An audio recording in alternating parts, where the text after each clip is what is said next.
Okay, so how do you find your style? I mean, how did I find my style? First of all, you have to know which styles exist. And today I'm going to cover 3 essential styles that you should know in order to dress better. I'll be showing you 3 different styles and the ideal body type depending on each style so that you can decide which style fits your body, not the YouTubers. This is going to be a sequel, so stay tuned for the next one because you'll learn a lot. The reason why I encourage everyone to find their own style is because shopping will get so much easier and your outfits will look so much better. By having a certain theme of outfit that you want to wear, you won't buy like random craps whenever you go shopping. And if you're not sure which style to go for, leave your Instagram in the comment section below or send me an email and I'll try to recommend which style might fit you the best. And if you want to be anonymous, I can cut your face like this image here so that no one can know, so don't be shy and let's go to the first style. So the first style is the American casual. The origin of American casual started when American culture merged with Japanese culture in the 20th centuries. They took the American outfit and took it to the next level, basically adding the Eastern aesthetics. This is a great example of American casual. He's wearing a blazer, which is a typical Western piece. However, using linen as the material, he adds that Asian taste to it. Also, another thing that I want to point out is that this scarf here is a really well thought out accessory. You can see that the scarf has blue base with white paisley pattern on it, and he's wearing white shirt with navy jacket, so it goes like blue, white, navy, white, which complements each other. These are the little details that separates a solid outfit versus a beginner's outfit. And the pants here also have the same tone as a navy blazer, but just in different color, bringing life to his overall outfit. If he wore something like black or navy pants, it probably looked really dark and it wouldn't fit this vibe. Now let's look at more examples. Here he's wearing a really similar outfit, navy top, khaki bottoms, and the previous image, navy top, khaki bottoms. So as you can see, this is the color palette that you're going for once you're wearing American casual. Basically navy, khaki, and some yellow or brown tones. And then looking at the next example, this is pretty much the same, just with different sequence. He's wearing khaki tops, navy bottom, and brown shoes. And as you can see in the back image, it's probably summer, so to lighten up the mood a bit, he used white colors here. So in terms of the color itself, they're really similar. It's just ivory, khaki, navy, and brown. However, as you can see, they're both matching the tones. This outfit has a darker color of khaki, so he's wearing darker navy. And here it's like a lighter blue with lighter khaki. So that's something you have to consider when you're building an outfit. The overall tone should match, or the color should match. Like either tone should match or colors. So that's pretty much the color palette of American casual. So let's see how you can build an American casual outfit. So in terms of color, you're looking at navy, khaki, brown, and ivory, and some other bright colors that can bring some life to it. And once you have these in your closet, you need proper shoes. Like I always say, shoes decide 90% of your outfit, not only because it's like a flexing piece, but also because it changes the mood entirely. So shoes, you're looking at boots, loafers, and vintage sneakers. For American casual looks, boots and loafers are a must-have, so I recommend investing in like decent pair of boots and decent pair of loafers. However, these vintage sneakers, you can either just wear your casual sneakers, it wouldn't be much of a difference. You can go for Converse or not Stan Smith, but something like this, like New Balance, is a really good choice for American casual. And if you're going for summer outfits, I would definitely recommend loafers. Invest in a decent pair because these are really versatile and you're not only limited to American casual looks. You can wear these for like semi-formal events, you can go to work, like there's a lot of places you can wear loafers. And because these loafers are made with leather, if you invest in a decent pair, it'll boost the overall quality of your look. And for body shape, you're looking at someone who's not heavy. The reason why I don't recommend it for people who are big is because sadly the belly can ruin the overall balance of the outfit. If you're like a muscular big, I think that's fine, but even for muscular people, the next outfit will look better, which is workwear.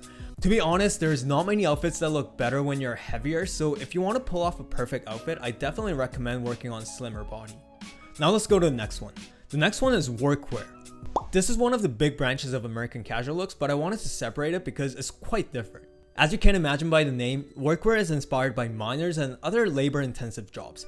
So they're usually loose around your arms and legs, and the material itself is really durable. This grandpa here, he's one of the most famous workwear designers, so if you actually want to build on a workwear outfit, definitely follow him. His name is Nigel Carborn and he's based in England. To me, he's like the definition of vintage workwear. And you see like all these dirts, I saw it on his Instagram, but he was just basically wiping the ground with his new clothes to get all these dirt marks. And as you can see, he's not wearing anything flashy, but it just looks good. It looks really well thought out. He's wearing a light blue inner, so he didn't go too dark with his outer. However, he's wearing this navy pants, which balances the outfit. And as you can see, he has this navy detail here, and it matches his pants color. And these are, like I said in the previous one, these are the details that differentiates the perfect outfit versus like an amateur outfit.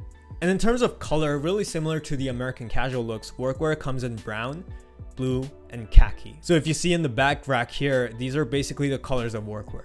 Now let's look at more examples. As Workwear is inspired by labor-intensive jobs, the biggest selling point is that muscular guys can wear these. Like, I know a lot of muscular people struggle with outfits because not a lot of styles fit them. However, Workwear is one easy choice if you're actually muscular. He's just wearing plain navy t-shirt, light brown pants, and dark brown boots. Like, you need these boots to finish up the outfit, but that's pretty much it. There's not much more, and he also looks good. And the next one is also Nigel, but this is a harder one to pull off because he doesn't have any color differentiating, so he's just playing with the tones. The first reason is the overall. Overall is a really interesting piece because it's easy and hard to wear at the same time. What I mean by that is once you know how to wear it and once you know how it looks good, you can basically put this on every outfit. But until you get the sense of it, it'll probably look awkward. The second reason is because he's just only playing with the tones. As you can see, his color palette is not dynamic, but he's just playing around with his tones. This is hard because you need decent sense of color matching. It doesn't always have to be perfect, so for these type of outfits, I highly recommend you try it in store or try it at home. Just keep trying it on, and you'll find the right combination. Now let's see what builds a Workwear. So in terms of color, you're looking at something really similar to the American casuals. You're looking at navy, khaki, brown, and some lighter tones. If you imagine a miner with rugged clothes, they're not going to have like vibrant color. It's not going to be red, it's not going to be green. It's mostly going to be these earthy tones. And for shoes, I would say boots are what makes Workwear a proper Workwear. Similar to the example that I gave for colors, if you imagine a miner, they're not going to be wearing like fancy loafers or fancy shoes in general. So for Workwear, boots are almost always the best option, and these like military sneakers are like a decent option if you're good with Workwear. And for the body shape, I would say anyone who's not tall and skinny is good for Workwear. Reason for that is because it's hard to complement the tall and skinny body shape with worker's outfit. If you're short and skinny or average height and skinny, you can layer a lot on top and that will kind of cover your body shape. However, when it comes to tall and skinny, it gets harder. So that's how you build a Workwear closet. Now let's go to the third outfit, which is the streetwear. This is probably what most people are going for, although I do see a trend that streetwear is dying a lot faster than before. The origin of streetwear came from skateboarders' outfit, which later evolved into many different streams of streetwear. Out of the three styles that I explained today, streetwear revolves the fastest, which means the trend changes really fast and it's going to cost you a lot of money. As you can see in the image, these outfits are dope outfits, but as soon as I remove these logos, it's not going to be a dope outfit. Now it becomes a mediocre outfit. And despite the fact that streetwear is mostly logo plays like these ones, I recommend not going too much overkill. The reason why these outfits look good is because they didn't put much detail other than the logos, so then the logos can pop out and it actually brings life to the outfit. As you tone down everything else other than your flexing item, it actually brings more value and brings attention so that the outfit looks much better. So keep that in mind and let's look at more examples. The first outfit here doesn't follow that tip because there's so much going on with these jeans. There's another back logo and the Balenciagas are obviously vibrant. In my opinion, it probably would have looked much better if it was plain black jeans instead of these unbalanced cut with zippers here. However, I put this example because the colors are really good. These colors define the modern streetwear. Streetwear mostly starts with including one shade of black and these modern cold colors. For this outfit, there's black, gray, mild purple, and ivory. This is a great color palette for streetwear because it doesn't look too dark while looking modern. And the next outfit is more like a minimal streetwear, so he doesn't have any items that are flashy. As I say, shoes decide 90% of your outfits. They're both wearing Balenciagas, but even with the same model, just by the colors, the entire look and the vibe itself is so different. For this outfit, I love the fact that he toned down everything and then just put this mild pink blazer. As I mentioned previously, by killing other components of your outfit, you can make this detail really shine. And personally, I like his outfit more than this one because it's more sustainable. What I mean by sustainable is that you can wear this next year, but this one, it might be hard to wear depending on the trend.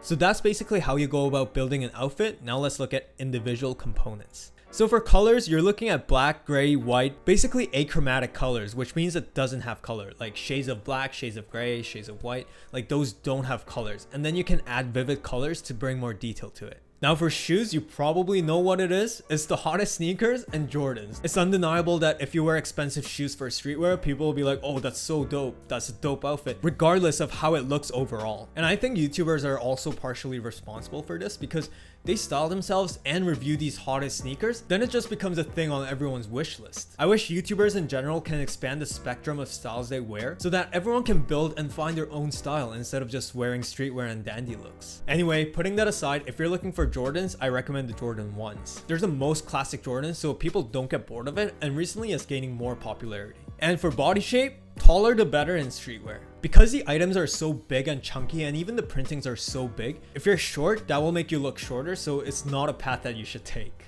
Myself, for example, I cannot wear streetwear at all because it just makes me look so much shorter and it looks like I borrowed my brother's clothes. So I wouldn't recommend it for short people, and if you're big and heavy, I would go for old school, and if you're skinnier, go for minimal and high-end streetwear. That would fit you. So these are the 3 styles that I prepared today, and in my next video, I'll be covering minimal wear, casual look, and dandy looks. Were you able to find which style you want? Comment below on which style you want to learn more, and I'll make a dedicated video just for that style. I hope this video was informative, and if you want any recommendations on your style, don't hesitate to leave a comment below or send me an email. Thank you for watching my videos and have a wonderful day. Bye!